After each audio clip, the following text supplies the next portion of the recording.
Hi friends, welcome back to my channel. Today is Money Monday, and because it's a new month, we're going to talk about our monthly recap for the month of June. So I have my budget binder notebook thing here, and we're going to take a look at how we did as far as achieving our goals for the month of June, as well as what our spending habits were like and what we're doing for the month of July. Let's go ahead and jump right into it and take a sneak peek at what we've got going on.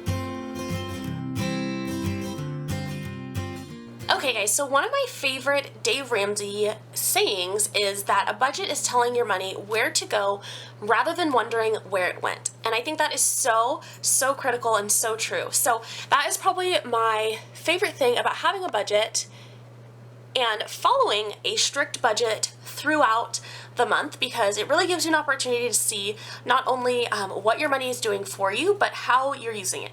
So as far as our goals for this month, this is our monthly overview from June. So let's zoom in here to take a look at what our goals were for the month, and we can talk about how we did with them.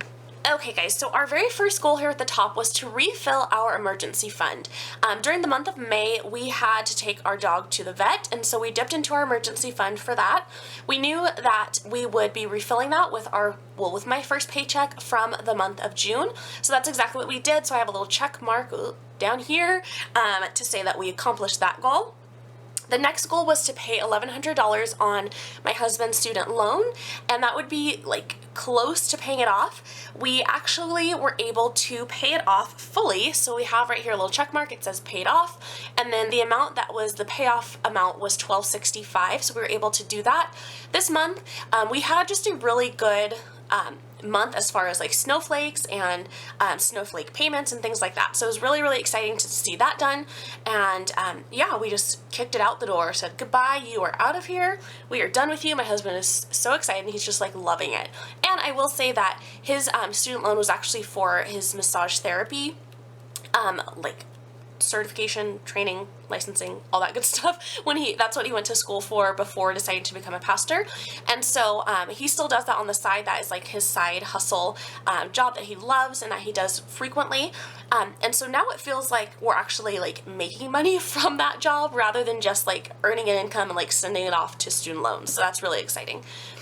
And the third thing here was to be on budget for birthdays. We had two big birthdays this month, my husband's, which was on the 1st, and we had a birthday party for him here on the 3rd, which was a Saturday. And then we also had one of our niece's birthdays on the 10th.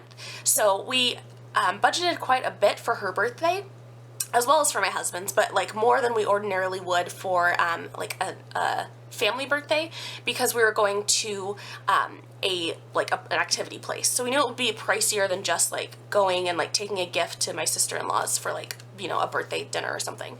But we came in under budget for both of those, which was great, and that helped us to fund our extra snowflake payments there.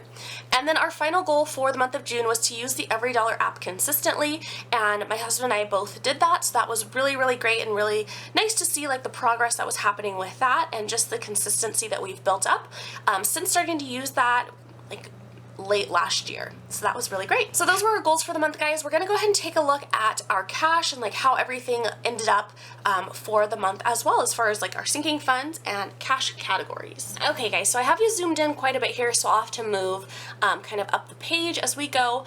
But the first thing that we track as far as our cash goes, after our income of course, which is at the top, is how much we spend on gas. Our monthly budget for gas is basically $200. So our monthly budget for gas is $200. We came in at $204, so just a couple dollars above that. We were spending quite a bit on gas because we drove quite a few places like around town, well, kind of beyond, like just around town, a couple of times. So we weren't really anticipating those costs. So that's where the extra gas money came in.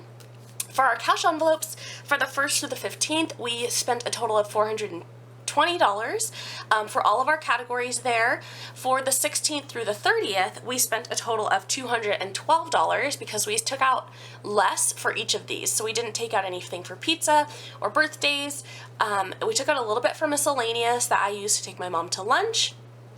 And that was about it. So we just really used our leftover cash from the 1st to the 15th for the second half of the month, which meant that we took out quite a bit less. And then let's move down to our sinking funds. and our snowflake payments here at the bottom. So for our sinking funds, we spent altogether a total of $400. Starting with our anniversary fund, we put in $37 for that one. Christmas was $50, gifts was $20, that's like birthday gifts. For Kali, which is our 17-year-old, we did $50. For our mini M, we did $50. For a rent increase, which we are funding towards throughout like the next year basically, we did $50. For personal, for my hubby, it was $10. For car, both maintenance and registration, we actually have 2 separate accounts for these guys, but I never write them separately for some reason. So the registration was $33, the maintenance was $30, clothing is $10, hair is $40, Kiki is $15, medical was $40, personal for myself was $10, and then weddings, which we have a bunch of weddings coming up this fall, was $45. So we've been basically funding this little fund here so that we can buy gifts and outfits and things like that. So the total for our sinking funds was $400 for this month. Now, one thing we're going to be changing in July is our personal fund. We have been funding these little accounts all year, and we've just been doing a small amount, which is $10. And basically, whenever we want like a little personal item, we'll just pull the money from either of these accounts, from either my husband's or mine. For the month of July, we're going back to having like personal money that we are actually taking out from the bank on a monthly basis. So that will be a little bit different in the next month here. And I had another question come up. Oh, as far as our sinking funds, like what do we do when we need to use things? And some of the funds that we're funding, we literally don't touch until a certain time of the year. For instance, Christmas, and also car registration. So we register our cars obviously once every year. We have 2 cars, so that's twice a year. They're actually like I think they're like a month apart. So we build up that fund until we need to pull out registration money, and then we use the money that's in that fund for the registration, and then we build it up for, again, another year. However, things like car maintenance fund, we have to get an oil change every 3 months. So for my car, and then my husband does his like a little bit differently than that because he doesn't drive his car like very far. So his gets a lot more kind of use out of like an oil change.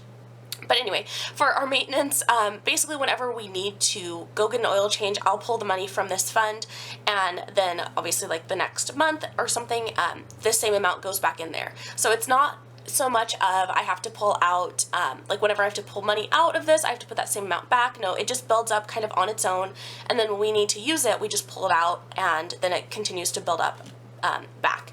So hopefully that gives you a little bit better understanding of how we use our sinking funds. They are all in a separate account. So we have Capital One 360, and I think I've gone over this in our sinking fund video, but just I've gotten some questions on it, so I figured I would just touch on it. So we do use Capital One 360, so basically you have to make a transfer from whichever fund you want into your like checking account. So we do that whenever we are anticipating needing to use that money. So for example, if I know I'm getting an oil change on Saturday and it's like Monday, then I'll transfer money over into our checking account to use for my oil change. So that's how our sinking funds work, and we love them. The last thing that we track on here is our snowflakes. And so this month, like I said, we were able to do quite a bit as far as snowflakes go. We did $1,265 for my hubby's student loan. We did another $350. And this is $1,098, and that went into our like snowflake fund basically, which we are starting to build to pay off the last couple of items that we have to pay off as far as debt goes. So guys, that is everything for our June overview. Thank you, friends, so much for watching. I hope that this video has been helpful, that you've enjoyed it. If you have any questions, definitely let me know, and I will see you very soon. Have an amazing day, friends, and happy Money Monday. And also, don't forget to leave a comment below to let me know how your June budget went and what the wins were for you and your family. Thanks, friends. I will see you soon.